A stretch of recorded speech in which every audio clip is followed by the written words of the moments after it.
Yung common fear ng mga bata siguro yung yung injection siguro. Bago ko makausap yung bata, halos hindi siya magsalita, halos hindi niya alam yung gagawin niya. I was able to counsel them, I think, well enough para ma-comfort sila, nilang hindi dapat sila kabahan. Hindi ko na lang pinansin yung ginagawa sa akin para hindi mas lalo sumakit. Ma-overwhelmed ka kasi yung mga bata, kumbaga, transition nila to, transition period nila to eh. Ito yung panahon na magbibinata na sila. Kumbaga, iba na yung kanilang mga pakiramdam kapag kumbaga, nakaranas sila ng circumcision.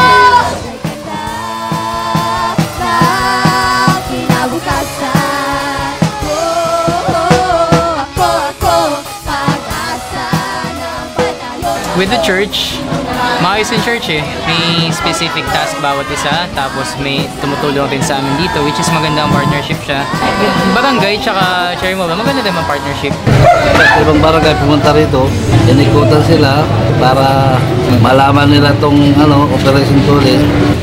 At tuwan-tuwa naman sila dahil nga sa abisong ginawa namin. Pinanggalingan mula sa silanganan, Pilipinong hindi susuko, Pilipino dugong katutubo, isang isang kulay, isang dugo. Pinanggalingan mula sa silanganan, Pilipinong hindi susuko. Yung mga doctors natin magagaling ng mag-handle, walang problema. Blessed naman ako kasi marami tayong mga batang na-serve. Tutuwa naman ako sa mga volunteer, counselors. Tayo magkaisa kay ganda ng kinabukasan. Ako, pag-asa na. Maayos siya, in a sense na hindi siya masyadong magulo compared sa mga tagang normal na mga missions. First time ko lang sa katungkulan ito, nag-umisa pa lang. Masaya naman kami dahil sa umpisa nangyari itong Operation Tulin. Malaking bagay ito para sa amin.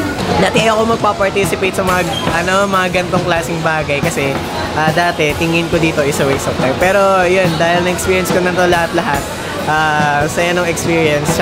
Nakakainit din ang ulo syempre, pero yung nakikita mo nakakalabas sa pintong yan yung sa pintong yan yung mga na-counsel mo na okay, tapos na sila ng guliin, ganyan. Nakakatuwa. Kahit saan ka pumunta, nag-expand yung family. Marami kang nakilala, marami kang panibagong kaibigan. Sisikat ang liwanag, ang sinag ng liwanag.